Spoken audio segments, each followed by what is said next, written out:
what's up, guys? How's it going? And naturally, thought I'd go ahead and give you guys a few tips on Legend of Mushroom. And of course, it is always going to involve getting better gear. Crit and combo is always going to be your go-to in a Plume Monarch build. But more importantly, star rate. The new thing, and if you're wondering, how do I get more than 2 draws, I'm going to tell you. So, you might notice that if you go into Arena and go into the shop for cross server, if you scroll down, there's pack coupons. You can get an additional 3 of these for about, 2 pops. So really, you're really looking at 6, right? But I just thought, in case you didn't already know, you can go down and grab pack coupons down there if you didn't already know. Of course, it's always been popular, and I really still stand by it, to grab the Awakening Crystal for the week limit, but I just thought, yeah, it's probably worth mentioning. Now, when I started out playing, I would say that, honestly, I think most people will benefit from playing as a crossbow player. And so what I recommend you do is, for your class, go down the path when you start playing Legend of Mushroom. Go from being a shroomy to an adventurer, and then become an archer. Then go wind crossbower, dual crossbower, arrow god, and then eventually plume monarch. And what you want to focus on when you're starting out is you're going to have a very limited number of skills. And you'll gradually get more and more of these until eventually you'll get to where I am. Now, I will say there are a couple of items along the way that are kind of helpful and nice to know about. That is to say that if you do happen to run into Righteous Banana on sale, and a lot of the time it's 10, 15, 20 bucks spent, but if this ever comes up, you want to grab this. And the reason being is because the combo is 10%, and then you get 100% combo damage, so this thing is ridiculously overpowered.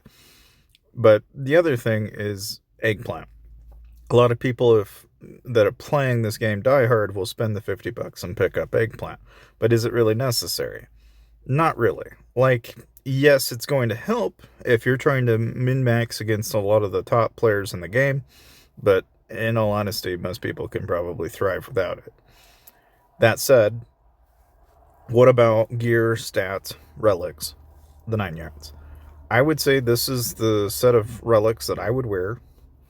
And the Potent Spore, I think, is just a given, is the one you want to grab. Now, you could conceivably go about grabbing the other spores, like Plume Spore, for example, for damage resistance. But even then, I really think you are going to find yourself wanting a relic equip effect, because that's just going to impact everything that you are currently wearing anyway. Now, of course, as far as the actual talents go, and again, you really don't get into this until you start upgrading your actual back accessory farther and farther down the road.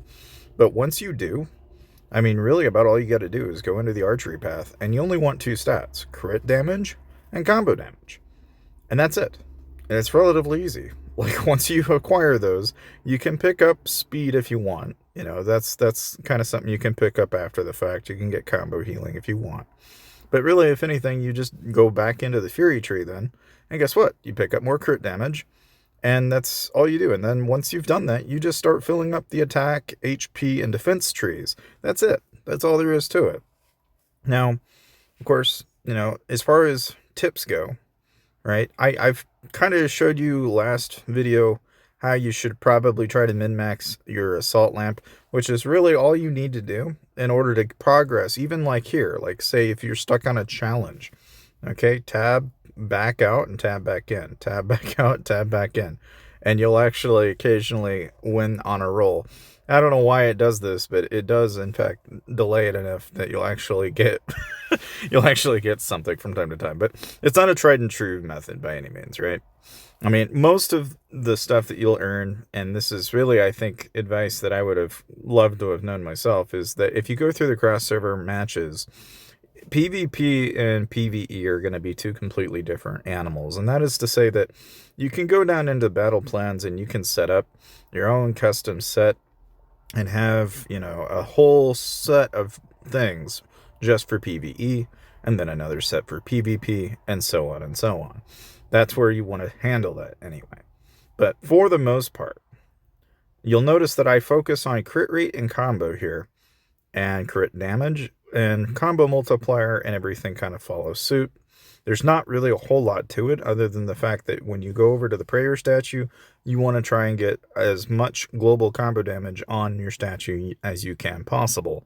Eventually, you're going to cross a threshold when you're going to need a substantial amount. And the only way you can really do that is to upgrade your shroomy farm, and you just got to log and set your plants and rinse repeat. And if you aren't already doing this, you need to pick up at the top the Manor Shop and buy about 11 of these if you can. That's about as far as I think you should take it. You really shouldn't spend your gems, by the way, because that's what you're going to use them for on the prayer statue. Parking Wars is relatively, again, very straightforward.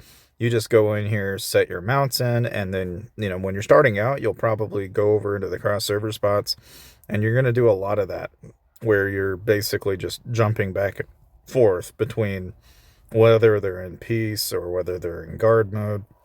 And like in this case, say they are in guard mode, it never hurts to come by and take a look and see what the power ranking is for some of the players in there. So like right there, I know there's somebody that's 107 mils, so there's not a chance, but that's kind of one element of it, and then of course the dormitory, again, very similar line of thinking. You just go out and basically grab retainers, get 5, and then wait until you get all your loot, rinse, repeat.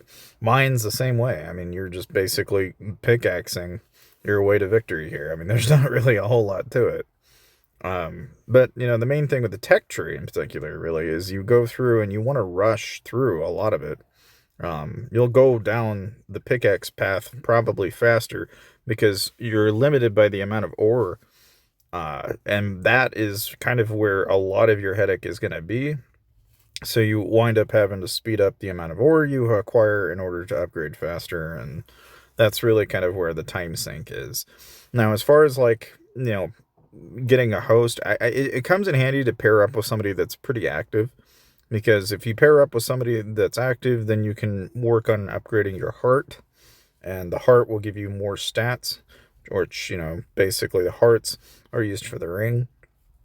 But again, all of that stuff is not near as important as the avians are. There's about 3 things that you really need to know as far as avians are concerned, and it's the growth is going to determine how quickly they'll upgrade based on the amount of XP they have. So if you're struggling, it's probably because you have a really low growth. Anything lower than 1 is bad.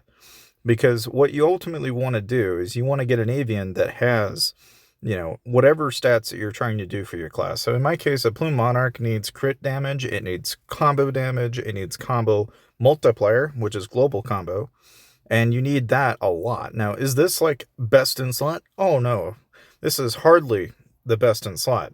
And that's where you go to the breeding base and you just got to run basically a roll over and over and over and over. I mean, really, most people will pick up Sunshine Bringer. And the reasoning behind this is because that's going to pretty much reduce the duration of control, which in PvP is a monumentally big deal to have. But the only thing that a lot of people know is that every 16 seconds, the battle starts and it reduces the duration, and so the amount of time that you're basically under control is going to be monumentally problematic for you in PvP. And so this is kind of the counter to that problem, but at the same token, there are certain avians that are better for PvE, which is to say that, you also have to kind of pay attention to what avians skills are actually trying to do for you. And those are the ones that you're going to have to go and really just kind of study what works and what doesn't. Now, of course, there is some Discord guides on, out there. So you can always check those out if that's something that interests you. And you can always go down that pathway. I will point out that if you want to save money, check the description below and pick up Aptoid, because you can save 5% with my code below. But one of the things that a lot of people will pick up, even, that really kind of comes in handy is getting the skip all ads, monthly card, the lifetime pass. And then these are kind of optional. It's just an accelerator, if anything. Like Joyful Farming, Mining License, and Trial Card and Avian are just, yeah, they're a little bit on the pricier side of things, but they'll accelerate your growth. Now, obviously, I don't have mine active at the moment, but that's really besides the point. The main thing is that you have to kind of go into this with the understanding that with all of that in mind, right? And you focus in on, not only upgrading and empowering, but you've also got to go through and do your enchants. And enchants are pretty straightforward. It's basically anything that gives you combo damage and anything that gives you crit damage. And then you're looking for multiplayers. Anything that gives you a additional combo damage or crit damage is going to be seen as a net benefit. The way I see it, you always want to try and multiply that as much as you possibly can. And that gives you that much more in terms of what you can do in game. Now, that said, what else can you do with a build like this? Like, really, truly, what am I to do next? Where do I go from here? If you're really like pushing your luck, you can go down the Souls route, and basically you'll upgrade to get the Bloodstained Blade first, and then you'll probably get the Immortal Spirit second. And I would say the close third is going to be Blade Duo, just because of the amount of combo damage that there is in Blade Duo. Now, I will say that it is going to be handy to get Forgiving Horns. It is not to say Guardian Star is not important. Those are all good. But I grab Eye of the Abyss partly because of the crit damage that you gain from it. But again, it all goes back to what it is your build is ultimately trying to achieve. Like in my particular case, I have Spectral Champ, which happens to come off of a very super pay-to-win piece of gear that you now cannot get, that I know of anyway, because the Spectral Champ basically gives you HP back every time you attack something, so it's pretty ridiculous to say the least. But the main thing is, and really whatever kind of tweak or adjustment that you make, all I recommend that you really do more than anything is you always want to be in an active alliance, and you want to be going to Blazing Cave every day. You want to go to the family hall and get your extra bonuses, go to the family shop, and then occasionally you'll go in here and you can pick up a lamp key. Most people, what they'll do is they'll pick up the feather coins or the divine feather coin, but I've seen just as many people hoard the amount that they have, like I'm doing. And then what we'll do is actually pick up like the enhancement ores as they come up. And what you do with that is you can then turn around and upgrade your enchants. And that over time works out to be a really advantageous thing to have anyway. But in any case, guys, I hope this video was somewhat helpful for you, for those of you that are new to Legend of Mushroom. And of course, if you ever want to customize your character, it's really straightforward. You just go up to here, go to Appearance, and then you can adjust and modify as you want from there. I really don't think there's a whole lot more to say other than, I guess, if you do find yourself in a situation where your server's dead, I guess you just kind of have to move. There are merges occasionally. I guess the only other thing that is mentioned right now is like we got Foodie Fun going on. They've got even the Shroomy Tournament going on, so that's another opportunity to basically get that much more. Now, like, say, if I just go ahead and jump in, not really even customizing anything, I probably will have control effect issues, but you can see I'm not going to be doing terrible, even against probably 75k. Now, 84k is a different conversation. That could either go horribly wrong or work for me. And that is just pay to win to pay to win. One pay to win to another, Why did I lose? Because the other pay to win had Sheet of Zero, and so here we are. Of course, mages love to thrive in this environment, but there are just as many, if not as many, Plume Monarch builds I've seen out there that, like that, I should probably not have won, but I ended up doing so anyway. But in any case, guys, that's really about all I can say as far as this build is concerned. But it's a tried and true way of going about it, because you go through so much of that so much easier. I know a lot of people were like, well, yeah, go mage and then basically be a healer. It's like, yeah, you can do that, but like long term, you're going to want to be a Plume Monarch just because of how easy it is to go through stages, because of all that extra boss damage that you gain. And the fact that this combination absolutely melts most things that you run into. But in any case, thank you guys for watching, and I'll see you guys next time.